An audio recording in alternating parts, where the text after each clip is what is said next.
everybody. We are doing our history, the second lesson today, sources of history. As you remember, last class we saw that history was an account of all the past events that were important that have happened in the course of human culture. We also saw that time, place, society and individuals were the four pillars. So, now today what we are going to see is the sources of history. What do you mean by sources? We are trying to find out where all this information about history has come from. So, the different sources. So, there are a number of objects used by our ancestors. So, for history you know we go back in the past. So, we are talking of our ancestors. So, these different sources that are used by our ancestors help us to understand our history. So, the history can be learned through customs, through traditions, folk arts, folk literature and historic documents. There are mainly three types of sources that we have for history. We will see what are the different types. So, the first is the material sources.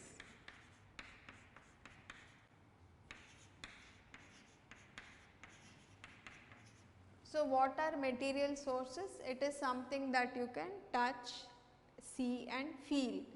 So, here we come across a new word called artifacts.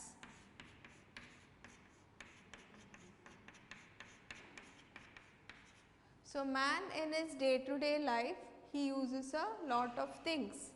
So, these things are called artifacts that man uses, and such artifacts that we have found in the past, they give us information about history. So, that is one of the material sources. So, some of the material sources are under artifacts we have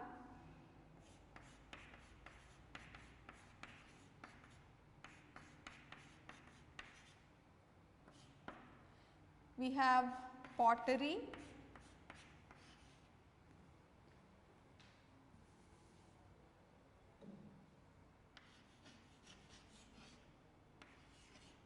we have the rock paintings,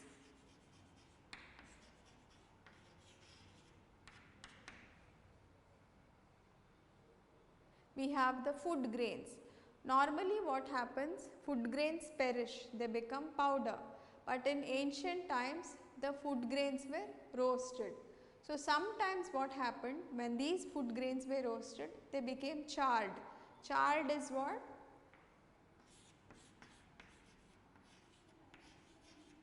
They got burnt. So, such food grains which were charred, man did not use them, he just threw them away. But once they are roasted, what happens is they do not perish, they stay for a long time. So, such food grains which have been excavated by archaeologists, they give us information about our history. So, when you are talking of excavation, this is something that you dig deep in the earth and you find the buried items. And when you say archaeology,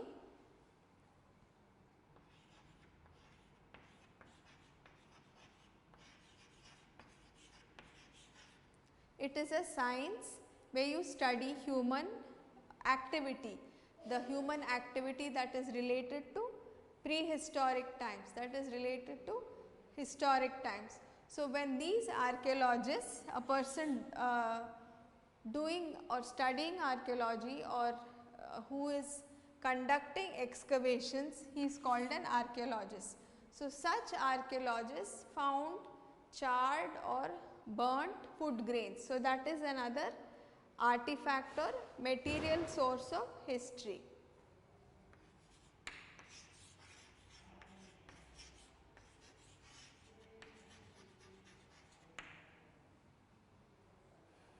Then you have the bones of animals. Again, these are found out by excavations.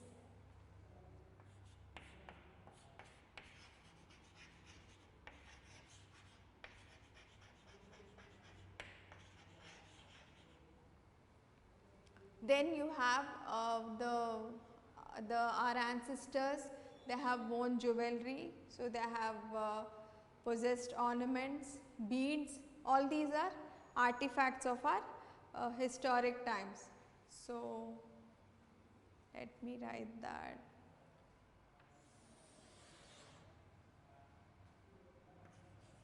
So, you have beads, you have ornaments, and then you have coins, all these belonging to the historic times used by man. Weapons,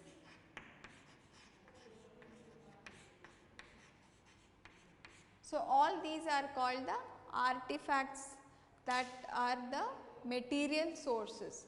Now let us see, there is one more another kind of material source,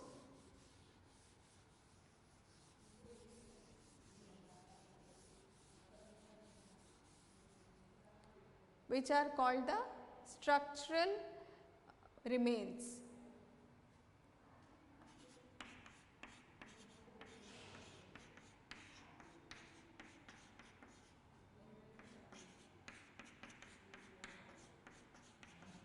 So, what are structural remains? So, we find buildings that are destroyed. So, these give us valuable information about our historic times. So, let us see what they are. Structural remains: caves, buildings,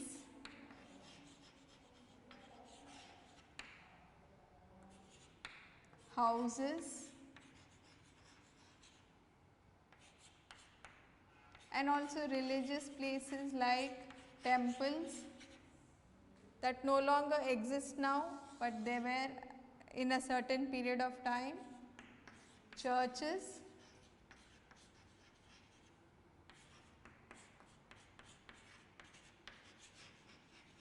mosques, and we also have something called the stupas.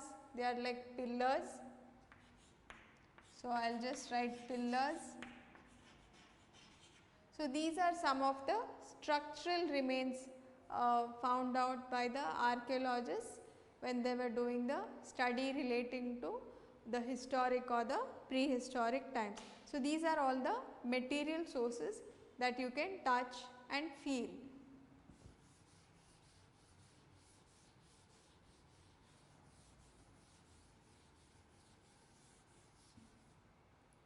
Next, we have something called the written sources. What is written? It is something that has been documented, but in historic times writing had not really come. It came thousands of years later, but they were recording the information. Let us see how they were recording it. So, this is called the written sources. The second source of information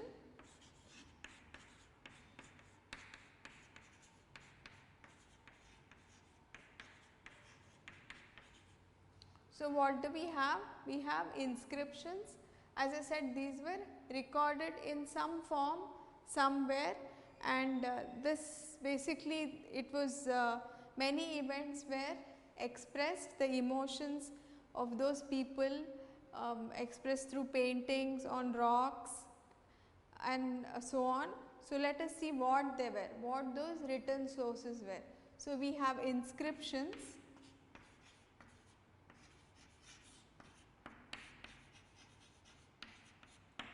These were found on temple walls,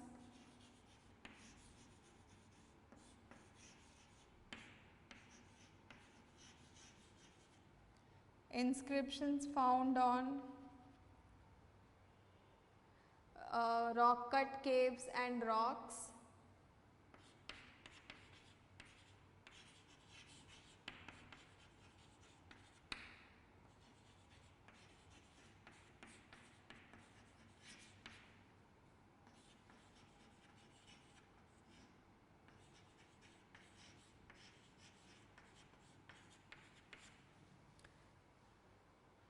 inscription on copper plates, inscription on pots, on bricks.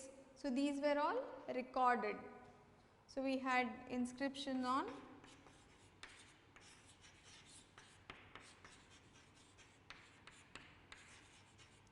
copper plates,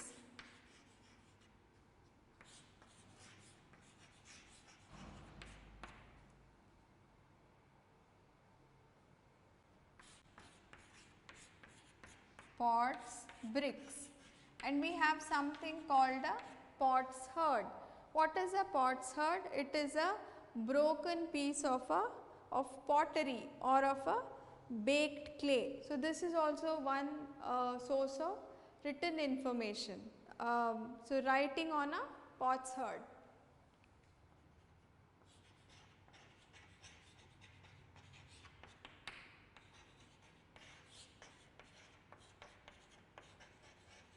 So, this is a broken piece of pottery or clay, that is a potsherd. Then they have writing on stone.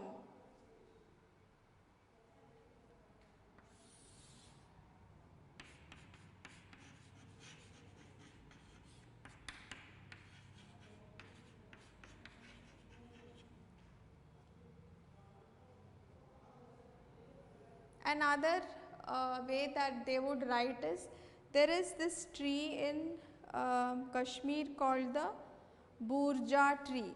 Burja is a Sanskrit name, it is called a birch tree in English. So, the bark of that birch tree, they would use that to write on. So, writings on the bark of a birch tree.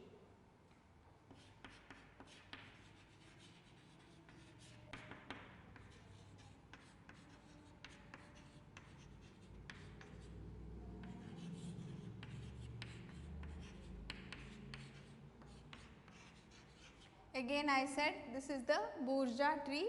Burja is the Sanskrit word and the tree is found in Kashmir.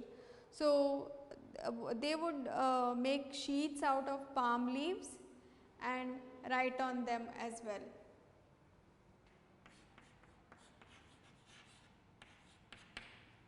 Just as they would write on the bark of the birch tree.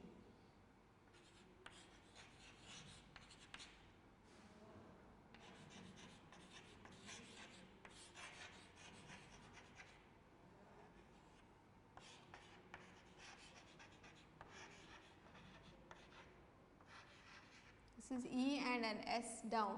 So, these were the different sources that we have found where we have information about our historic or our prehistoric ancestors. So, first one we saw was the material sources, second one we saw was the we have seen just now is the written sources. Then there is a third kind of source called the oral sources. So, let us see what that is.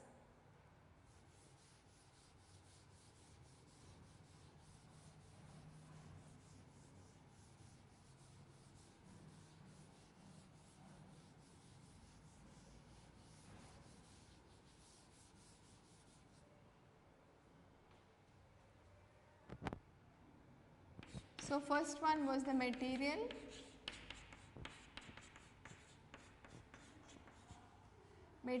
sources. So, here we had the artifacts,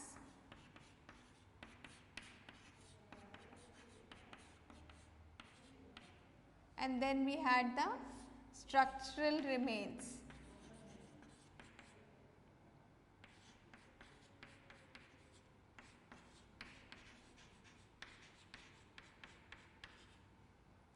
Next we had our written sources.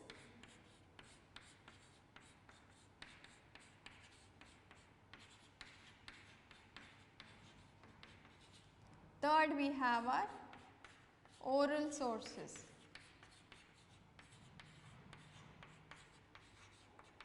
So, what are oral sources? These are passed on from generation to generation by word of mouth. They include folk songs,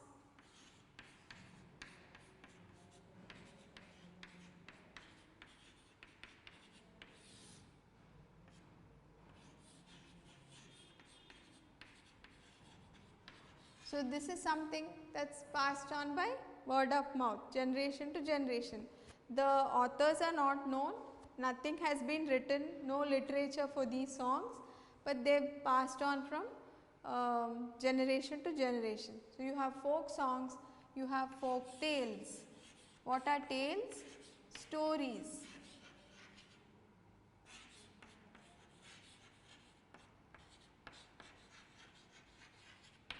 So, it is like sometimes you have your grandmother tell you stories and she had heard it from her grandmother and she had heard it from her grandmother. Nobody knows who the author was, nobody knows, nothing is written, but you still hear such stories. So, what happens is these are also sources. So, some of those oral sources are related to the Jain literature, Buddhist literature and the Vedic literature.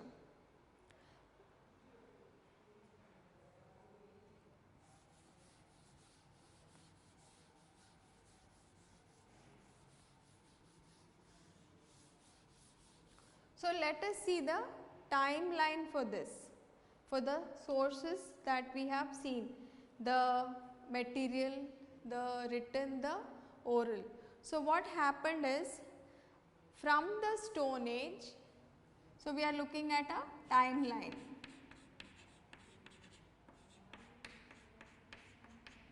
So, from the Stone Age all the way up to the 8th century, we did not have any written information. So, it was only material sources found by archaeologists, that material was artifacts and structural remains. So, from Stone Age to 8th century, we have only material sources.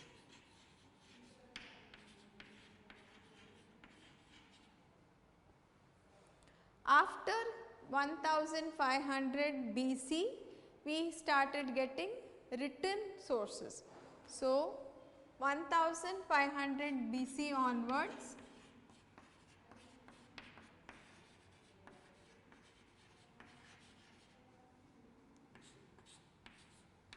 we have written sources.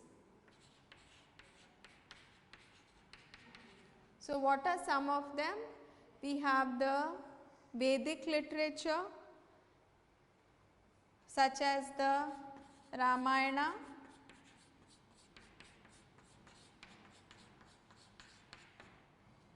Mahabharata,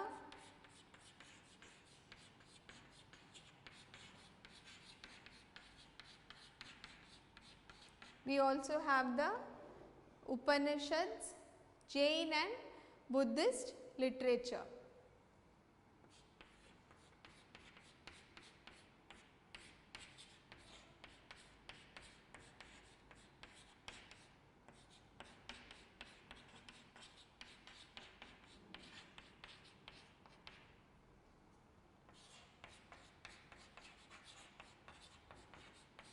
So, these are all the written documented sources of history that we have.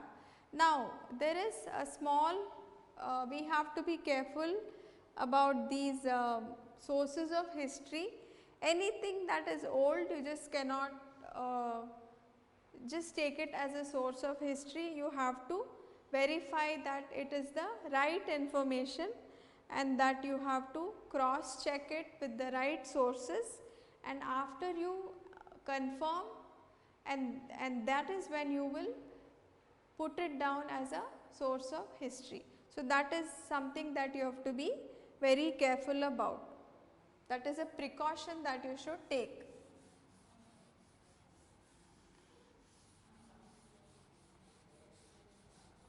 Now, let us do a brief exercise which is on page 9. It is your question 2. So, we are going to classify, they have given us a set of sources. We are going to classify them as material, written and oral. So, here let us have our material.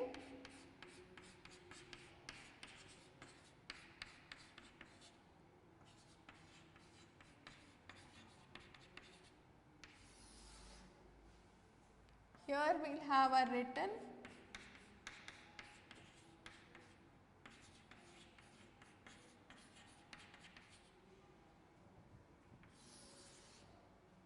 and here we will have our oral.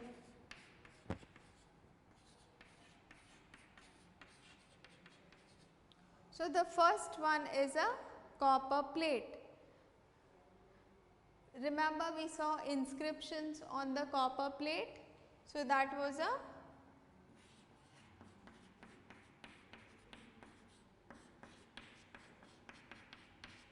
written source. Next we have the folk tales. The folk tales passed on by word of mouth.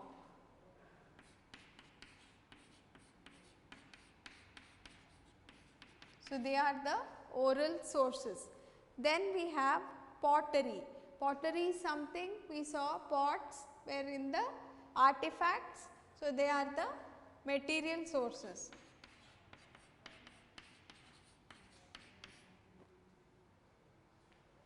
They have given us beads.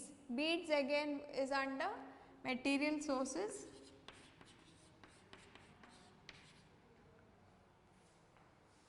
We have the travelogue. What is a travelogue? I did not talk about that to you. Travelogue is something when sometimes scholars have come from other countries and they have come to India. Remember in the previous chapter we saw that there was a silk route, a land route in the Hindu Kush mountains, and we had travelers coming through that route to India, and when they went back they wrote the events about our country. So, these are travelogues. Travelogue is something that has been written by such people who have gone back to their country after seeing everything in our country. So, travelogue is a written source.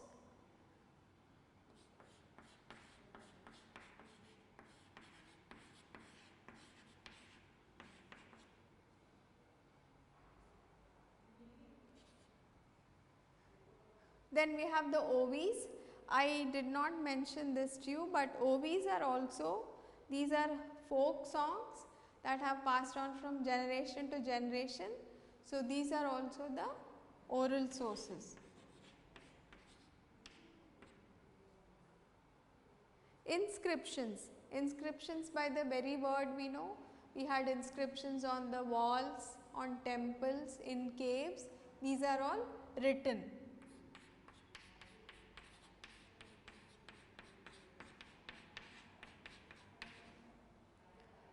We have Vedic literature. Again we just looked at Vedic literature just now. We said after 1500 BC onwards we started getting written sources. So, Vedic literature was that. We saw Ramayana, Mahabharata, Upanishads, Jain and Buddhist literature. So, Vedic literature is written.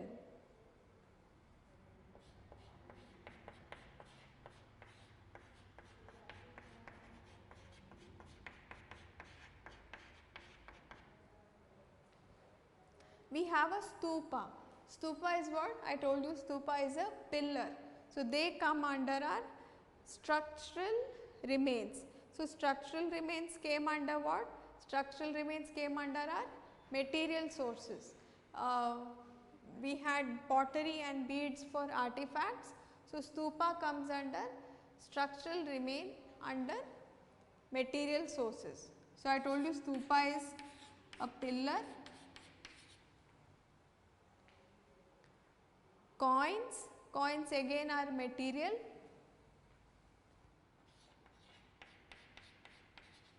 Coins again are artifacts, and then the Puranas which are written, like Upanishads. Puranas also are written, documented sources of our history. So, that Puranas are written.